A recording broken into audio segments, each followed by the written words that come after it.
Bravo.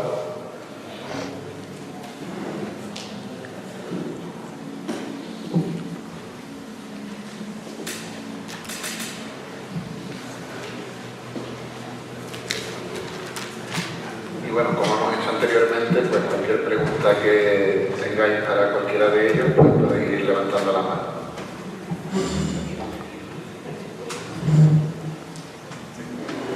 Yo tengo una pregunta para Salvador, que no sé si me ha quedado claro.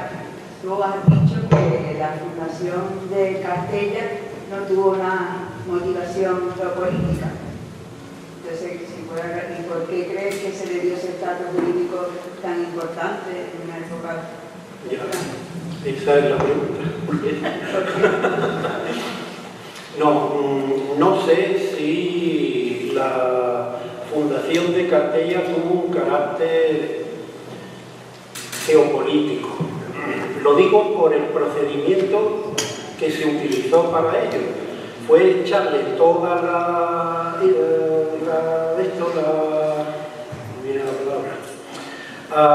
toda la presión al pretor. Y el pretor, que era un juez, era un jurista, simplemente que ejercía la labor de gobernador de la provincia. No olvidemos que en esa época Hispania era una única provincia, Hispania. Luego se repartirá entre Citerior, la más cercana a nosotros, Ulterior, la más alejada a nosotros, romanos. Es decir, que era un territorio muy amplio. Pasó que a Roma, al Senado de Roma, llega una delegación de ciudadanos hispanos que tenían un problema. Y el problema era que eran culturalmente romanos, pero jurídicamente no eran romanos. ¿Por qué no eran romanos? Porque eran hijos nacidos de ciudadanas hispanas que habían tenido relaciones con ciudadanos romanos. Para el derecho romano, esos ciudadanos, esas personas no tenían el estatus de ciudadanos, pero ellos culturalmente eran romanos, porque su padre era romano y habían vivido en los campamentos romanos junto con las legiones romanas, hablaban latín, pensaban en latín, comían en latín y todo. Eran igual que los romanos, simplemente que jurídicamente no eran romanos porque sus madres no eran romanas. Bien, estos señores le dicen al Senado romano, tenemos un problema, ¿yo qué soy? Y el Senado, como buen romano que se lava las manos, pues dijo, vaya usted al pretor, porque eso es un asunto hispano, y que el pretor les diga lo que sea. Bien, entonces el pretor, ¿qué solución busca? La solución que en estos casos se hacía en derecho privado romano, que era la manumisión. La manumisión era otorgar la libertad a personas que no tenían ese estatus de libre. Para el derecho romano, estos hijos de ciudadanos romanos que no tenían la nacionalidad romana, sino que tenían la nacionalidad de sus madres, que eran hispanas, eran la de esclavos. Esto es un procedimiento más complicado. Yo estaría toda la tarde explicándolo, pero créeme. ¿Y por qué eran esclavos? Me tiraría media hora a explicar, pero sí, créeme que eran esclavos. Lo dejamos así y simplificamos. Bueno, entonces, los canuleios, que era el pretor, lo que hace es proceder una manumisión y les otorga la libertad. Un esclavo que es liberado por su dueño no se convierte en quiber romanos, no se convierte en ciudadano romano, se convierte en liberto. Tiene unas prerrogativas, tiene unos derechos, pero no tiene todos los derechos que tienen los ciudadanos romanos sui iuris, pleno derecho. Así que con estos ciudadanos, con estos libertos, con los ciudadanos únicos, perdón, con los habitantes únicos de la ciudad de Castella que quisieran ellos, con todo eso, les dio un sitio donde vivir. ¿Qué sitio? Castella. Le podía haber dado Zaragoza, le podía haber dado Tarragona, le podía haber dado Hispalis, le podía haber dado Huelva, le dio Castella. Ahí está el problema. ¿Por qué Castella? No lo sabemos, porque el Senado tenía una especial predilección por el estrecho de Gibraltar. Puede ser. Porque fue un antojo de Canuleño el darle Castella. Puede ser, hombre. Pueden ser tantas cosas. Si fuese la primera opción, si el Senado tenía alguna predilección por esta zona, ¿cuál era la razón que había en esta zona para que eligieran, para que le dijeran a Canuleño, llévate a la gente a Castella y haces la colonia en Castella? ¿Cuál era? Sí, era una ruta donde había de una tradición salazonera, pues de época fenicia, pero a mí lo que se me antoja más importante en el siglo III, perdón, el siglo II antes de Cristo, estamos hablando de una época realmente antigua, era el aspecto cosmológico, era controlar las columnas de Hércules, que para el mundo antiguo eran verdaderamente importantes. Eso sí podría ser un parámetro que entrara dentro de los pilares que se conocen hoy día como geopolíticos, esos valores. Pero pueden ser 20.000. No sé si es más duda.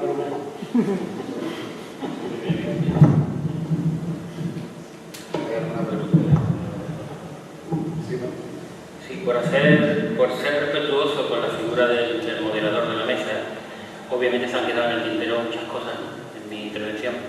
Una de ellas es que completo mi texto con aquellas referencias que en el año 79 indican el apoyo de los ayuntamientos, de los 7 ayuntamientos que entonces componían la mancomunidad, a la autonomía de Andalucía por el procedimiento del 151. Verdaderamente, de los 798 ayuntamientos que Andalucía tenía entonces, solamente 8 no muestran ninguna posición, no porque expresen su negativa, sino porque realmente no llegan a reunirse. Entonces ese dato me parece importante y era una mera cortesía a la hora de hablar de autonomía y de autogobierno. ¿Hay alguna pregunta más? A Manuel Ruiz, aquí en los barrios, un médico que había cuando yo era pequeño, Cristóbal Infante, era pariente cercano a Blas Infante, un sobrino de él, Infante también, estuvo viviendo aquí en los barrios mucho tiempo, y él me comentó de que el Blas Infante en el escudo que supuestamente se había adoptado en Andalucía, no ponía Andalucía por España y la humanidad, sino Andalucía por Iberia y la humanidad. En la investigación que ha hecho del andalucismo histórico, ¿es correcta esa interpretación o se corresponde a otra iconografía andalucía? Bien, efectivamente la vinculación de Blas Infante con el campo de Gibraltar es estrecha en la medida que no ya sus parientes, sino muchas personas que conformaron el Centro Andaluz de Casares y más tarde la Junta Liberalista de Casares, que promovieron también la autonomía, pues ejercieron su labor política o profesional en el campo de Gibraltar. No quisiera ahora decir ningún nombre de memoria porque me puedo equivocar, pero ahí está Antonio Pérez Girón, que seguro que les puede apuntar algo. Y con respecto al lema de la Iberia, efectivamente durante una época, en torno a los primeros años, se valoró y se utilizó en la prensa andalucista ese emblema, un escudo que al principio, como he dicho antes, estaba identificado con los testimoniales círculos de andalucistas, pero que durante la Segunda República ya se asume como un escudo oficial. Incluso consta en el cartel de las fiestas primaverales de Sevilla en el año 1934. De hecho, todavía todos sabemos que en el frontal de la Casa de Coria de Blas Infante figura un azulejo que sorprendentemente ha sobrevivido al franquismo y a la propia detención de Blas Infante en aquella casa. Bien, el concepto de Iberia efectivamente se usaba en la época como un argumento que vinculaba a la América Latina. No se usa solamente en Andalucía, se usa también en otros territorios de España. intentando dar una imagen más transnacional, vinculando a Portugal incluso, insisto. No sé por qué, tendría que estudiarlo, esa cuestión de Iberia luego se transforma en España y la humanidad. Me imagino yo que por razones jurídico-políticas, en el sentido de que quizás plantear esa visión transnacional que hoy precisamente tenemos aceptada en el marco de la Unión Europea. De hecho, por ejemplo, existen proyectos comunes entre el Algarve y Andalucía, pues en aquel momento era un poco rígida esa división, ¿no? Y entonces posiblemente se rechazaría y se escogió un poco el lema que todos conocemos, Andalucía por sí, para España y la humanidad. Sí, precisamente en un ámbito ideológico distinto, la FAI, la famosa organización anarquista, es Federación Anarquista Ibérica, que es ese sentido transnacional que estaba diciendo de la unidad de la península ibérica. Eso enlaza un poco con el planteamiento de lo que es el andalucismo político y el nacionalismo andaluz como particular forma de entender el nacionalismo, por supuesto muy transversal, muy universal, como apuntaba aquí el compañero, y nada excluyente y nada basado en temas étnicos, sino todo lo contrario, ¿no? Eso es la característica diferencial del andalucismo político en este caso. Y que por supuesto que mucho tiene que ver con el republicanismo federal y con las tesis anarquizantes que tan impregnadas están en la historia de Andalucía. Si me permitís, es porque Carlos sabe de esto muchísimo más, la vinculación de la familia de Blas Infante, evidentemente, con la arqueología del campo de Gibraltar, pues de sobra conocida, ¿no? Epígrafe famosísimo. Ya digo que Carlos, de eso sí que nos puede hablar mucho mejor, los epígrafes de la FIPO, ¿no? Que la familia de Blas Infante, que era su abuelo, ¿no? Su abuelo, ¿no? Y los Pérez de Vargas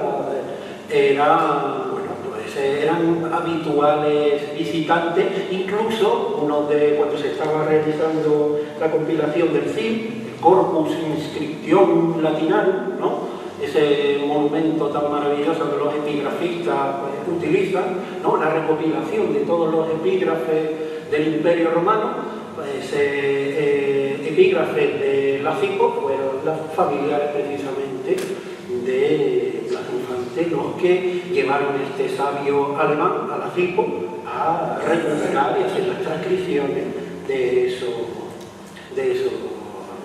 epígrafes. Concretamente uno que hace referencia a Canulei, a un descendiente del pretor precisamente del que hablábamos, el famoso epígrafe de Canuleia, que si no lo conocéis, pues os acercáis al Museo de San Roque y lo podéis ver.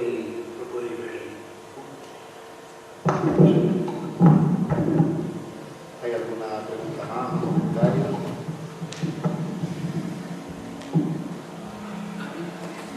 Me gustaría preguntarle a Manolo, digamos avanzando en el tiempo, por la significación que tuvo el andalucismo en su momento y demás, al tiempo de ahora, como decir, esa utilización que se hace del andalucismo recurrente, que podría ser un andalucismo de salón, quizás de gente que nunca se comprometió con una idea andalucista, pero que es muy recurrente para determinadas organizaciones, para determinados momentos de la política actual, que es a la que yo me refiero, ¿no? Y en un momento dado se presenta a Blas Infante como un personaje interclasista, apolítico, obviando que militó en diferentes partidos federalistas, que fue candidato a diferentes elecciones con resultados negativos. Y bueno, esa serie de cosas que hoy, en un momento dado, no sé, porque interesa, ¿no? Teresa Bandera, se utiliza, ¿no? Es una cosa que estamos viendo ahora muy de boga, ¿no? Bueno, se suele hablar de una primera generación del andalucismo, que también se identifica como el andalucismo infantiano, porque en esencia viene a coincidir con la biografía personal de Blas Infante. Es un andalucismo que pasa por unos parámetros costumbristas, incluso estéticos, patrimoniales, culturales, hasta que Blas Infante, fundamentalmente en Ronda, pues lo hace político como elemento de liberación, como elemento de reivindicación y de solución a una serie de problemas seculares que lleva Andalucía. Uno de los papeles de esa segunda generación que vivimos en nuestra particular transición es precisamente una de las características, como digo, es la recuperación y el toparnos con esa historia que nos había sido negada. Gracias a eso pues tenemos una referencia del propio Blas Infante, de un conjunto de hitos que tuvimos durante la Segunda República, como habéis visto, incluso antes, e incluso pues que teníamos un estatuto de autonomía que estuvimos a punto de encauzar constitucionalmente, pero que el golpe militar del 18 de julio pues lo frustró. Hoy, efectivamente, podemos hablar, y se está hablando también, de una tercera generación. Una de ellas se ha clausurado una segunda etapa, vamos a llamarlo así, de un andalucismo político que se ha identificado con unas siglas determinadas, hasta que en el año 2015 se cerraron esas siglas. Estoy hablando del Partido Andalucista, no se le escapa a nadie, y ahora el andalucismo ha verdecido, nunca mejor dicho, quizás demostrando que el andalucismo ha venido para quedarse. Y contradictoriamente, efectivamente, el andalucismo está siendo interpretado de una forma muy particular por partidos centralistas que no creen en el andalucismo más allá de lo que es lo que yo llamo el verde y blanquismo. Es decir, teñirse de verde y blanco cuando vienen las elecciones y punto. Asistimos, y esto ya es una interpretación política que me parece permitido, asistimos a un momento importante de nuestra vida como españoles. Estamos ahora mismo en un proyecto sobre la mesa en donde la Constitución, pues, como demócrata, hay que reconocer que necesita un planchado nuevo y que el título octavo de la Constitución, que dio lugar al Estado de las autonomías que hoy vivimos, pues necesita una profundización, una reforma. Y en ese momento estamos. El problema sería que Andalucía no contara en estos momentos, ¿no? Cuando hemos conquistado ese estatus, por lo menos teórico, como nacionalidad histórica, a través de ese particular proceso del 151 de la Constitución, que fuimos la única comunidad que optamos por él, ¿no? A partir del problema de Estado que crea la autonomía andaluza, se cierra esa puerta en base a los grandes pactos de Estado que hacen el bipartidismo de entonces, PSOE y UCD, y se encauzan todas las autonomías por el 143. Eso ya un poco nos tiene que dar que pensar, ¿no? Creo que Alfonso tiene una pregunta y ya cerramos. Sí, felicitar a los comunicantes y me ha gustado mucho el guante que ha lanzado Carlos de Avellaneda en el tema de Gibraltar. Claro, me plantea una cuestión. Me da la sensación de que estamos podríamos estar un poco descompensados frente a las formaciones que nos vienen de la historiografía anglosajona. Me gustaría saber un poco tu opinión en ese sentido, porque ha abierto tantos campos y ha tocado tantos puntos, todos ellos tan interesantes en ese edificio que ha prestado a los investigadores a construir de historia. Mira, en primer lugar te diré que se ha escrito más con el corazón que con la cabeza. En el momento en que dejamos lo que es la estricta búsqueda de la verdad, que es la historia, pues tanto un bando como otro. Yo pongo como ejemplo a, no me acuerdo ahora del nombre bien, bueno, hay un autor inglés que se puede decir que es completamente imparcial. Digamos que su madre es española y entonces tiene una cultura mixta y eso le ha permitido ver. Es este del Peñón de la Discordia, tú lo recordarás. No me acuerdo, se me ha ido de la cabeza el nombre ahora. Bueno, pues es altamente recomendable porque no se deja llevar por una emoción ni por otra. Y lo que hay que hacer es, en los dos bandos, convertirlos en uno. Buscar la verdad y dejar consideraciones de tipo político o geopolítico o de actualidad completamente aparte. Y buscar las fuentes. Pues personaje muy interesante, que generalmente es satanizado, es el almirante Rooke. Es un personaje curiosísimo, porque es que no hay ningún barco de la Royal Navy que lleve el nombre de Rooke. Otros almirantes de esa categoría tienen su barco avanzado, tienen su crucero, pero de este nada, solamente una pequeña embarcación auxiliar de Gibraltar lleva el nombre. Eso es un campo de investigación. Este hombre pues fue un tablero de ajedrez, tuvo aciertos extraordinarios y fracasos extraordinarios, y digamos que debe su fama a una operación completamente de película. En una de estas guerras pues entra con unas lanchas en un puerto y apresa y destruye una serie de barcos franceses, que tú dices, bueno, pero esto es historia o es una película de aventuras. Bueno, eso le da un prestigio impresionante, pero claro, luego mete la pata en otras cosas y curiosamente no le agradecen nada su intervención en Gibraltar. Le reprochan la torpeza que tuvo en la batalla de Málaga, por ejemplo, que no tiene... Rooke no era un Nelson, ni era un Henry, ni era uno de estos, era en el fondo mediocre. Quizá era mejor capitán que almirante. Y ahora, este es un cabo, pero es que podemos coger, como están diciendo algunos amigos, y están tirando de hilos y salen ovillos.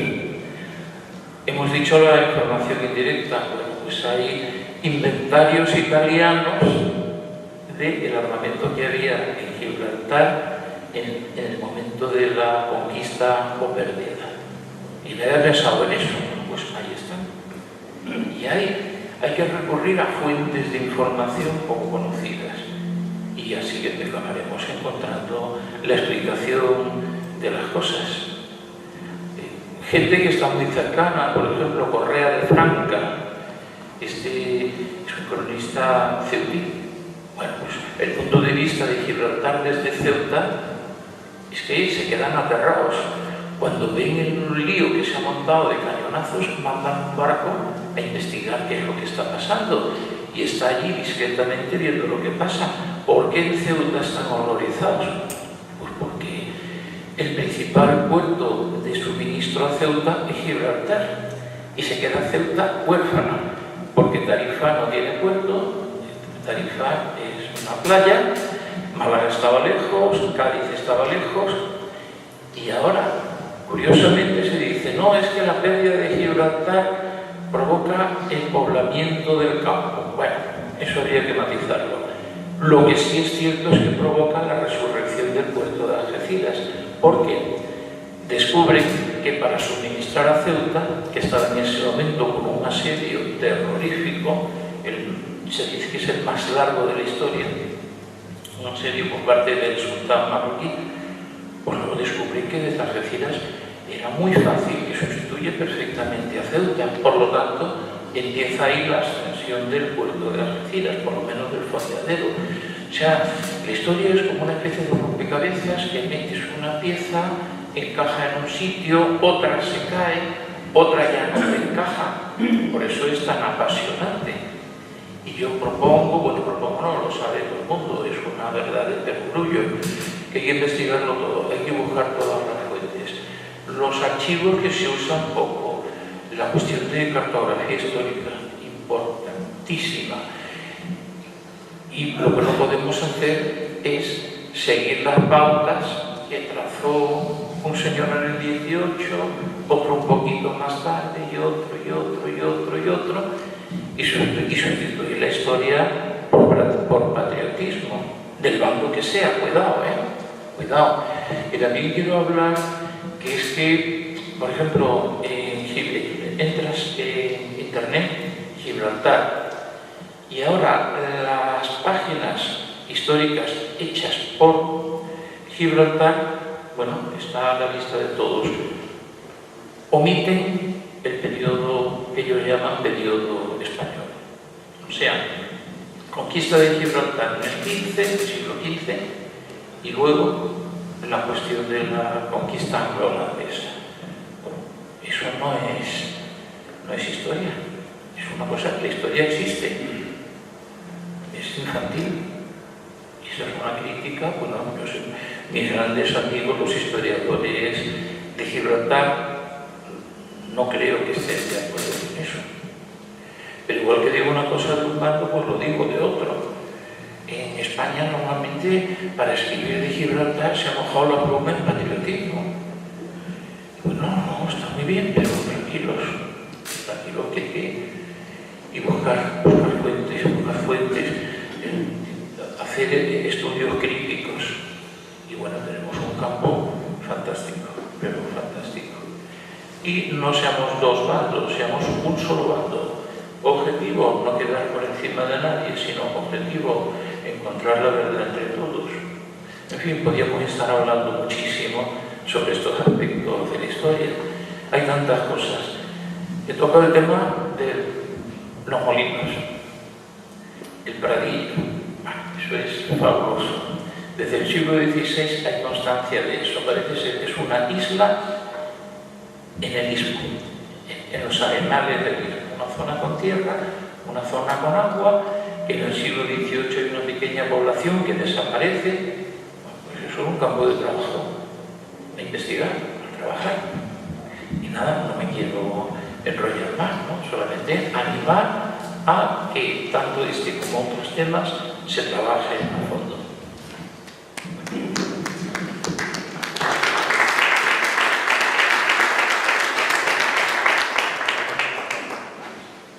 Bueno, pues vamos a Bien, yo creo que permítanme que en un foro como este anuncie una cuestión que estoy intentando documentar desde hace algún tiempo. No sé si saben que en el año 69 hubo un intento por parte del franquismo de establecer en el campo de Gibraltar, contando con algunos municipios de Cádiz y de Málaga, en una cuña hacia Ronda, lo que sería la 9ª provincia de Andalucía. Esa operación, que estaba en la mesa del Consejo de Ministros de Franco, se desactivó gracias a una embajada de urgencia que hicieron el alcalde de Jerez, Miguel Primo de Rivera y Urquijo, el gobernador, los procuradores de la época, que tocando las puertas de la época intentaron y consiguieron desactivar esa cuestión. Estoy intentando documentar eso y tengo localizado en el Archivo General de la Administración algunos legajos y lo digo públicamente por si alguien tiene alguna información al respecto que me la pase, por favor. Gracias. Perdón. En un congreso de historia y también en Ronda, que soy rondeño, se comenta este tema de la 9ª provincia. Tuvo creo que fueron 3 intentos, el último que usted acaba de referirse, y que yo escuchase allí, creo que eran 33 municipios que entraban dentro de la provincia. Y allí creo que hay documentación sobre eso en Ronda. Muy bien, pues gracias por la pizza. Os digo que ese comentario fue hecho allí hace varios años y parece que está documentado, o que hay documentación al respecto.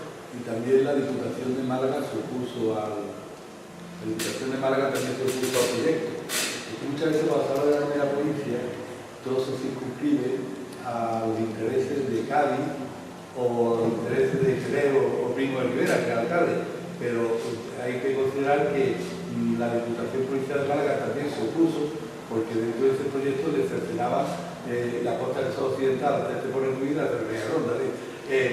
Aquello era un proyecto político que verdaderamente tocaba muchos dedos, muchas cosas raras. Y como era un activismo del franquismo, como una especie de apuesta para reforzar la recuperación de Gibraltar, creándole un estatuto, digamos, incluso aparte, independiente.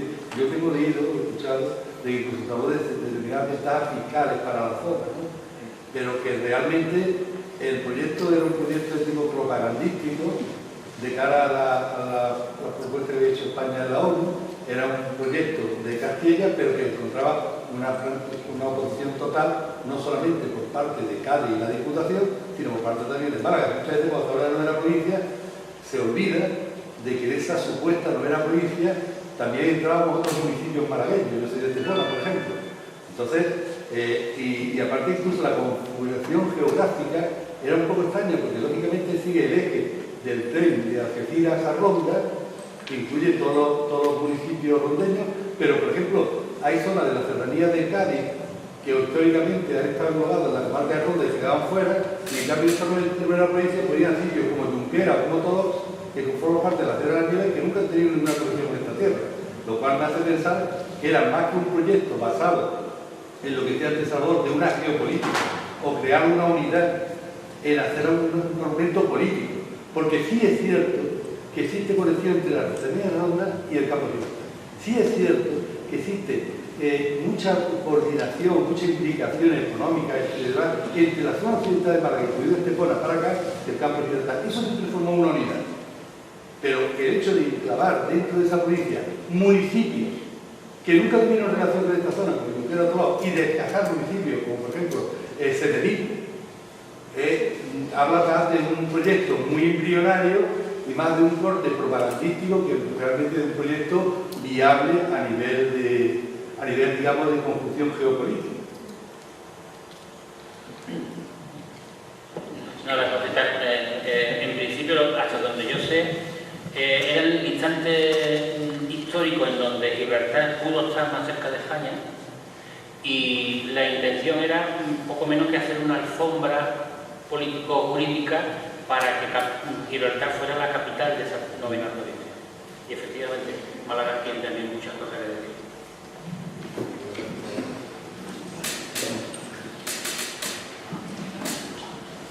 Sí, lo que dice Carlos, que esto quizá da más para un congreso que si no vamos a estar tratando. Bueno, pues si cerramos el coloquio, vamos simplemente a clausurar la jornada. Yo solamente voy a decir 3 cosillas que hayan estado aquí durante estos 2 días, a las autoridades que nos acompañaron ayer, al hotel, al comité técnico que ha trabajado para que esta jornada funcione, a los ponentes, al secretario coordinador del instituto que ha estado aquí también trabajando mucho con esta exposición que nos ha acompañado, y los medios de comunicación que nos han prestado atención. Sí que quiero recoger un poco lo que decía Salvador antes, que esos minutos no te lo he contado, pero también se habló esta mañana, creo, y a mí particularmente, por supuesto, sí me produce vergüenza que en este contexto no haya una renovación todavía por parte de una población más joven y también de mujeres. No sé cuál es el problema exactamente que hay ni cómo solucionarlo. Llevamos tiempo hablando de esto públicamente, de que pretendemos eso. No me corresponde realmente tanto a mí, pero la dirección del instituto sí lo ha comentado muchas veces. Lo que sí quiero dejar claro, por si hay alguna duda, es que los ponentes que han defendido sus comunicaciones en esta jornada no han sido invitados a propósito, sino que se ha hecho una convocatoria abierta y el filtro únicamente ha sido académico, no ha habido ningún tipo de invitación a propósito de que sean ellos los que estén aquí, ¿no? Entonces, bueno, sé que hay mucho trabajo que hacer y espero que esto se resuelva durante los próximos años, así que solamente quería decir que sí, que soy consciente del problema y que ojalá se resuelva. La historia antigua ya no sé. No, pero sí, el problema lo compartimos y lo hemos hablado mucho. Y bueno, para cerrarlo, invitarles a que puedan profundizar en todo lo que se ha hablado aquí en las próximas publicaciones de Almoraima. Ya algunas de las comunicaciones que se han presentado están publicadas en papel, así que tanto en el número anterior como en los 2 siguientes, que por cierto tenemos número nuevo la semana que viene, pues podréis ir leyéndolo. Y por último, que las próximas jornadas, como es tradicional, pues serán dentro de 1 año y medio, 2 años, así que en 2025 pues espero que podamos vernos de nuevo. Muchas gracias por venir y hasta la próxima.